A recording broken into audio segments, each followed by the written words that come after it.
नमस्कार दर्शकों, न्यूज अड्डा में आपका स्वागत है। मैं हूं आपके साथ शकील सिद्दीकी। दर्शकों, उत्तर प्रदेश में शिक्षा की दशा और दिशा कैसी है, इससे आप बखूबी वाकिफ हैं। कई बार ऐसी तस्वीरें हमने आप तक पहुंचाई है, जिन तस्वीरों को देखकर आपको ये लगा होगा कि प्रदेश में शिक्षा की व्यवस्था कैसी है और कहाँ जा रही है। बात चाहे शिक्षा मित्रों की हो या फिर 69,500 शिक्षकों की भर्ती का मामला हो या फिर उन विद्यालयों का मामला हो जिन्हें अनुदान देने की बात कही गई है। हमारे साथ इस वक्त मौजूद है लालजी अवस्थी, जो निंदोरा से है और इनका विद्यालय है उपमय माध्यमिक सर्वोदय माध्यमिक विद्यालय टिकरा से है। और आज एक प्रेस वार्ता का आयोजन यहाँ पर हुआ उत्तर प्रदेश माध्यमिक एसोसिएशन की तरफ से। इसमें ये कहा गया कि एबी ब्लॉक में जो चयनित 500 विद्यालय है, इन विद्यालयों की सूची अनुदान के लिए पोर्टल पर भी दर्ज है, लेकिन कुछ शिक्षा माफियाओं ने इस योजना को पटल पर आने से रोकने के प्रयास किए और उसमें एक बड़ा नाम आया उत्तर प्रदेश के प्रमुख सचिव शिक्षा दीपक कुमार जी का, जिन्होंने मुख्यमंत्री के आदेश को ही चुनौती दे डाली। हम बात करेंगे लालजी अवस्थी जी से कि क्या कुछ पूरा मामला है। बहुत बहुत स्वागत है आपका न्यूज अड्डा पे। मैं लालजी अवस्थी, प्रबंधक उपमय सर्वोदय माध्यमिक डाड़ेतला टिकरा गांव निंदोरा बाराबंकी। 14 तारीख को 2 बजे हमारे पास एक लेटर पहुंचा, जिसपे लिखा हुआ था कि इसकी जांच निरस्त की जाती है। ये लेटर के साथ साथ कुछ महानुभावों ने अपना मोबाइल नंबर भी भेजा कि इस पे अध्यापकों से लेन देन होती है, जबकि मेरे विद्यालय की प्रथम मान्यता 1973 की और प्राइमरी की 1975 की।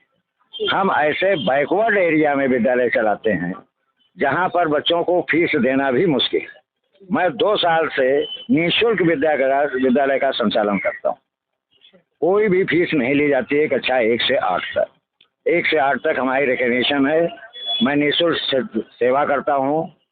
ना तो बच्चों को हमारे अभी तक वर्दी दी गई, न उनको कोई प्रकार का सुविधा दी गई। यहाँ तक कि पूर्व सरकारों ने जो छात्रवृत्ति मिलती थी पर हेड 480 रुपए, उसको भी बंद कर दिया गया। एससी का अनुदान मिलता था 450 रुपए पर हेड कक्षा 6, 7 और 8 में, उसको भी बंद कर दिया गया। अब हम लोग जो है केवल मान्यता के आधार पर हैं, जबकि हर महीने इतने कागज हम लोगों से मांगे जाते हैं जितने सरकारी विद्यालय से मांगे जाते हैं। तो अब तो पिछली सरकारों ने जो भी कुछ किया, ठीक है, अब इस समय डबल इंजन की सरकार है, प्रदेश के योगी आदित्यनाथ जी की सरकार है, और जो ये कहते हैं कि सबका साथ सबका विकास और सबका विश्वास की बात भी की जाती है। लेकिन जिस तरह से ये खामियां आप बता रहे हैं कि जो अनुदान की बात की गई, 500 विद्यालय ऐसे हैं जो चयनित किए गए थे, लेकिन उनके अनुदान को रोका गया, तो आखिर ये कहाँ से रोक कैसे हुई, क्या खामियां है, क्या कारण क्या है?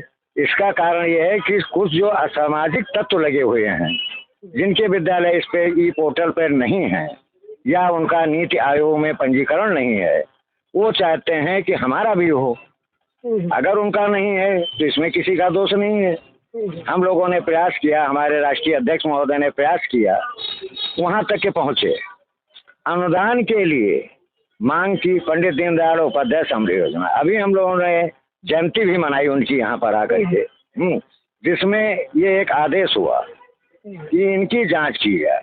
जांच में मुख्य 10 बिंदु थे: विद्यालय का भवन, विद्यालय का पंजीकरण, पेयजल की सुविधा और छात्रों की संख्या, जबकि पिछड़े वर्ग के सभी है। यहाँ पर डबल इंजन की सरकार है। एक तरफ हमारे प्रधानमंत्री जी कहते हैं मैं गरीबों का महिषा हूँ, निःशुल्क अनाज 5 साल के लिए बढ़ा दिया गया। तो क्या अध्यापकों को अगर अनुदान न लिया जाए तो कम से कम अध्यापकों को शिक्षा मित्रों की तरह 5,000 10,000 रुपए मंथली उनको कुछ अनुदान ही दिया जाए, तो जिससे उनकी जीविका चल सके। 3,000 रुपये अध्यापक पढ़ाता है, फीस नहीं दी जाती है, प्रबंधक कहाँ तक उसको पढ़ाए चलाएगा?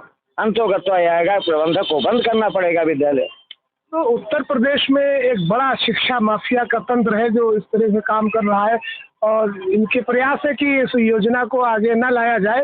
यानी ये कहा जाएगा जैसे प्रधानमंत्री कहते हैं ना खाऊंगा ना खाने दूंगा, तो ये भी इसी परिपाटी पे है, ना खाऊंगा ना खाने, यानी हमारा चयन नहीं हुआ है तो हम आपका भी नहीं होने देंगे। लेकिन शिक्षा विभाग में बैठे ऐसे तमाम भ्रष्ट अधिकारी हैं जो बार बार मुख्यमंत्री के आदेशों और निर्देशों का जो है उल्लंघन कर रहे हैं, उनकी अवमानना कर रहे हैं। जैसा कि अभी प्रमुख सचिव शिक्षा दीपक कुमार ने एक मुख्यमंत्री के आदेश को रोक दिया। क्या लगता है कि जो प्रयास आपके हैं या पंडित दीनदयाल उपाध्याय को जो ये सौंपा गया है कार्य, उसमें उनके जो प्रयास है सफल होंगे?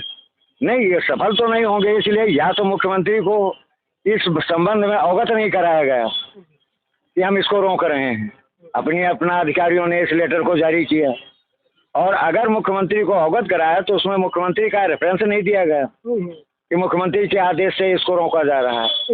वो तो सीधे हम लोगों के एक मोबाइल व्हाट्सएप पे एक आया लेटर जिससे मालूम हुआ कि उसको रोका गया, और फिर स्वतंत्र भारत में सेकंड पेज के ऊपर ये लिखा हुआ है कि विद्यालयों को अनुदानित रोका जा रहा है, इनकी जांच रोकी जाए। तो क्यों रोकी जाए? अगर वो जांच के दायरे में हैं, वास्तविक उनको अनुदान देने के लायक है, तो उनका अनुदान दिया जाए। दर्शकों, आपको बता दें कि उत्तर प्रदेश की योगी सरकार जिस तरह से काम कर रही है, लेकिन विभागों में बैठे जो अधिकारी हैं, उच्च स्तर के जो अधिकारी हैं, उनके द्वारा जो आदेश दिए जाते हैं या जो भी शिकायतें लोगों की आती है विभागों में, उसको मुख्यमंत्री के संज्ञान में नहीं लाया जाता है या कागज वहां तक नहीं पहुंचता है।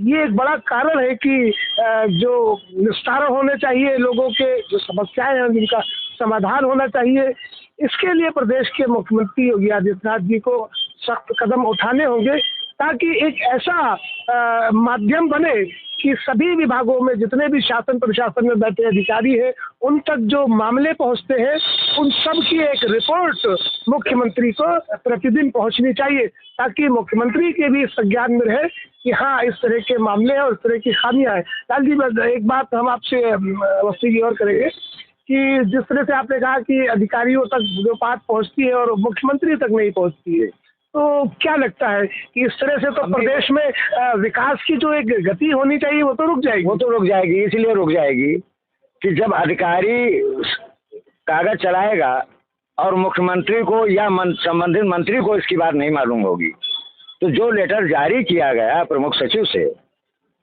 उसको तो मिलना चाहिए। कम से कम अधिकारी मुख्यमंत्री का ही नाम उसमें पड़ा होना चाहिए। जब लेटर जारी हुआ तो मुख्यमंत्री का नाम था, लेकिन अब उसमें नहीं है। उसका भी हमारे पास कापी है, लेटर है, मैं उसको दिखाना चाहूँगा आप लोगों को। वो हम आपका लेटर दिखाएंगे लोगों को, दर्शकों को दिखाएंगे, वो हमें भेज दीजिएगा। हाँ, एक सवाल यहाँ पर और भी है, उसके बाद आखिरी सवाल होगा कि मुख्यमंत्री ने एक जन सुनवाई पोर्टल भी बनाया है, और मुख्यमंत्री का जन सुनवाई पोर्टल है, उसके माध्यम से लोग शिकायत दर्ज करते हैं। लेकिन मुख्यमंत्री के जन सुनवाई पोर्टल का हाशिर क्या हुआ कि हजारों नहीं लाखों शिकायतें जो दर्ज होती हैं वो बिना उसकी जांच किए, बिना उसको देखे या मुख्यमंत्री के संज्ञान में लाए हुए निस्तारण कर दिया जाता है, कागजी खाना पूर्ति कर दी जाती है। तो इसका मतलब ये हुआ कि मुख्यमंत्री प्रदेश की सरकार नहीं चला रहा, आईएएस या आईपीएस प्रदेश की सरकार चला रहे हैं। जी हाँ, मुख्यमंत्री का जिस चीज में संबोधन न होगा, मुख्यमंत्री का नाम नहीं होगा, तो इसका मतलब आईएएस पीसीएस अपने स्तर से काम कर रहे हैं। बिल्कुल। अंत में एक सवाल हमारा ये, तो अब ये जो प्रकरण आया है अनुदान को लेकर, इसमें तमाम तरह की विभागीय कार्रवाई भी हुई, लेकिन अभी तक उसका निस्तारण होता नजर नहीं आ रहा है। तो आगे क्या रणनीति रहेगी उत्तर प्रदेश माध्यमिक जो शिक्षा की एसोसिएशन है उसकी? क्या मुख्यमंत्री से मिलने के प्रयास होंगे, उन तक अपनी बात महोदय जो है उनसे मिलेंगे, श्री रामरेश भारती जी उनसे मिलेंगे, अपनी बात कहेंगे। वो लेटर मैं आपको दिखा रहा हूँ, जो ये है, जो वहाँ पर आया हुआ है, हैं, वो लेटर भी है जो हम लोगों को दिया गया है कि इसकी जो है जांच रोकी जा रही है। लेकिन क्यों रोकी जा रही है? अगर जो उसके दायरे में 500 विद्यालय हैं उनकी जांच करके आप भेजिए आगे, उनको अनुदानित कर दीजिए। और वो भी पंडित दीनदयाल उपाध्याय समृद्ध शिक्षा योजना है, किसी की नहीं है, वो तो अकेली किसी की नहीं है, न भाजपा की है न सपा की है, किसी की भी नहीं है। बहुत बहुत शुक्रिया हमसे बात करने से। दर्शकों, ये थे हमारे साथ लालजी अवस्थी जी, जो इस विद्यालय चलाते हैं, उसके प्रबंधक हैं। लेकिन जिस तरह से एबी ब्लॉक के उन 500 विद्यालयों का जो चयन किया गया अनुदान के लिए और वो पोर्टल पर दर्ज है, लेकिन उस योजना को, उस आदेश को आगे उसका जो है निस्तारण नहीं किया गया, उसको लाभ नहीं दिया गया है। ये एक बड़ा प्रश्न खड़ा होता है उत्तर प्रदेश की योगी सरकार के सामने कि जिस तरह से विभागों में बैठे अधिकारी काम कर रहे हैं और जिसकी जानकारी मुख्यमंत्री को नहीं है, तो इस तरह से तो प्रदेश की जो विकास है, जिसका वादा किया प्रदेश की योगी सरकार ने, वो आगे तो बढ़ नहीं पाएगी। भ्रष्टाचार को खत्म करना मुख्यमंत्री की पहली प्राथमिकता होनी चाहिए और ऐसी जांच कमेटियों का गठन होना चाहिए जो हर विभाग के अधिकारियों पर नजर रखे, ताकि प्रदेश की जनता जब अपनी शिकायत लेकर जाती है, जब अपना मामला लेकर जाती है, तो उसका निस्तारण उस तरह से हो जैसे फास्ट ट्रैक अदालतों में किया जाता है। फिलहाल के लिए इस इंटरव्यू में इतना ही। इस वीडियो को ज़्यादा से ज़्यादा शेयर करें, लाइक करें, कमेंट करें, कमेंट बॉक्स में अपनी राय ज़रूर दें कि क्या उत्तर प्रदेश की सरकार IPS या IAS चला रहे हैं। हम आपकी राय जरूर जानना चाहेंगे। हमारे चैनल को सब्सक्राइब करें, आपका चैनल है, जनता का चैनल है। फिलहाल के लिए अन्य खबरों के लिए देखते रहिए न्यूज़ अड्डा। नमस्कार।